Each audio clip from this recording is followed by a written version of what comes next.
Gì đó con? Hả? Sao? Nè Vui.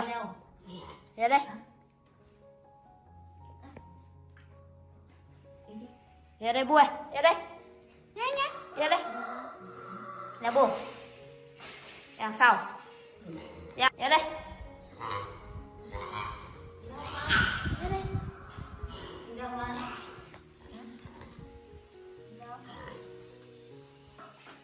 Đâu? Hả? Ủa? Con đun nước hả? Hả? Con đun nước cho mẹ tắm à hay sao? Hả? Hả? Em mẹ nóng lên rồi. Sôi rồi ạ? Ồ, sôi rồi.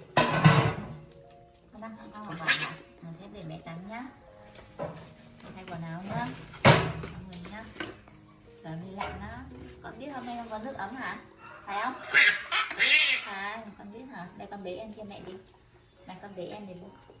Bế đi. Bế em bé đi. Bế em nào. Em bé ơi. Đâu rồi? Em bé ơi. À, em bé em đi.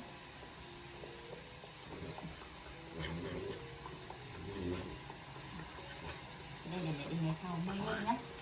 Nhé.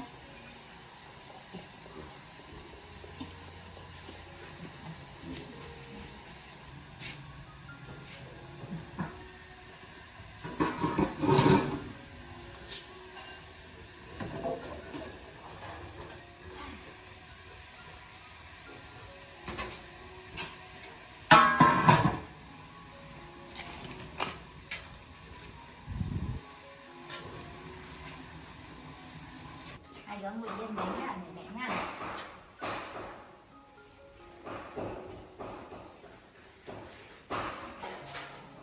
Con vui giỏi nhỉ? Con Khê ơi, con Khê ngồi đây với anh nhá. Để mẹ tắm nhá. Nhỏ nhá. Biết chưa? Yên đấy nhá. Thấy chưa? Bên đây còn nó kẹp tay đấy. Đây, không vào đây nữa. Đây nhá. Nào, ngồi đây nào. Ngồi yên nào, ngồi yên nào. Ngồi yên nhá. Ngồi yên nhá. Thấy chưa?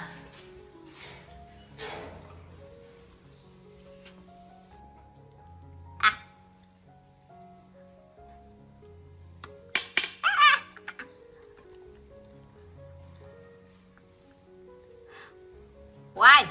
Ê. Hoài. Ê.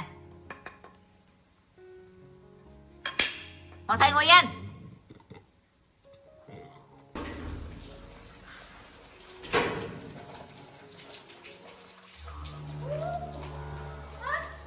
Gì đấy? Sao? Con vẫn ngồi đây đợi mẹ hả? Hả? Bút, đi.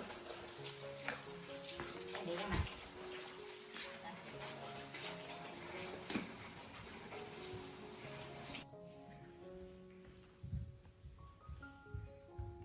Đâu? Đây hả?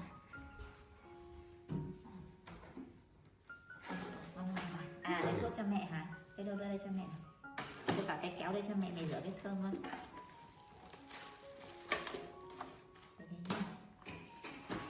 Này, đồ chơi của em bé này.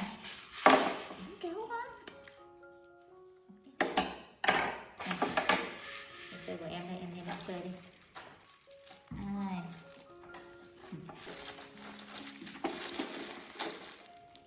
Đấy, tôi cởi đi cho mẹ nào. Cởi vòng như này, mẹ cầm đau nhá.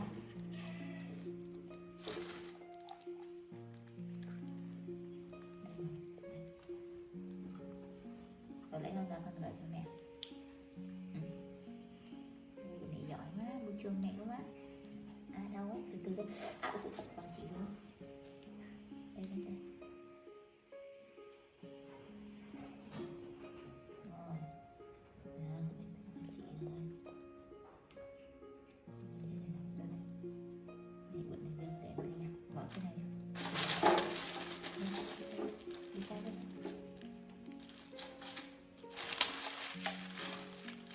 Thuốc của mẹ.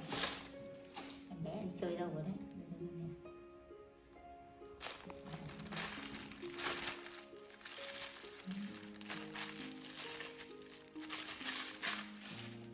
Thầy ơi đi chơi đâu rồi?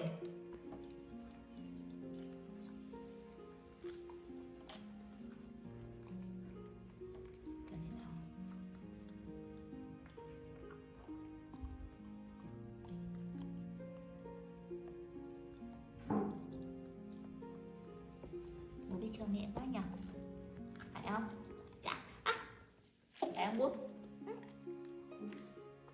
Quên. Đây này, này, này, này. Thông chị. Chị nè. Đúng không?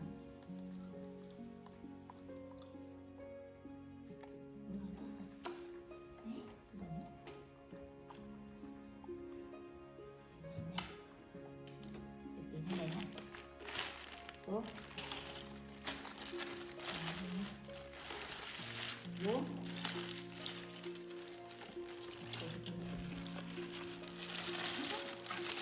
Tôi ra để ăn này.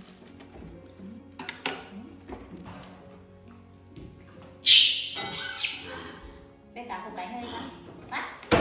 Nào bé ăn ra đây đã. Nào. Đây đấy nhá. Nào. Đây đấy nhá. Nào. Còn đây. Không để đỡ.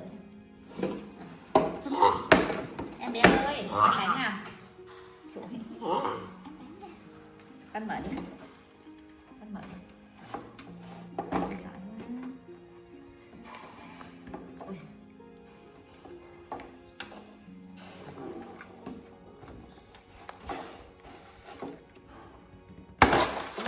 Ôi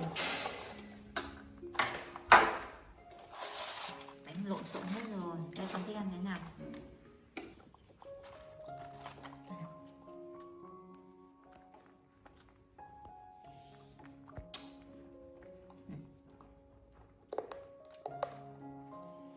Ăn hạt nho không?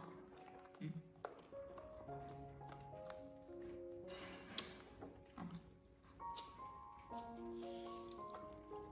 Bùi giỏi lắm, tôi biết chơi mẹ lắm. Phải không? Tôi chơi mẹ lắm phải không? Hả? Phải không? Con nóng.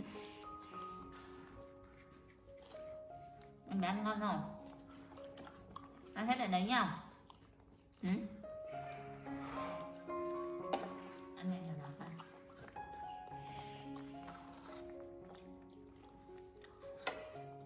Em bé ăn hết chưa? Có đâu. Ừ. Đây nào. Cho ăn nào. Không số bùi. Cái gì nào? Ừ.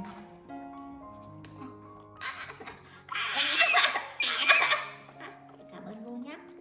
Thank you Bu nhé.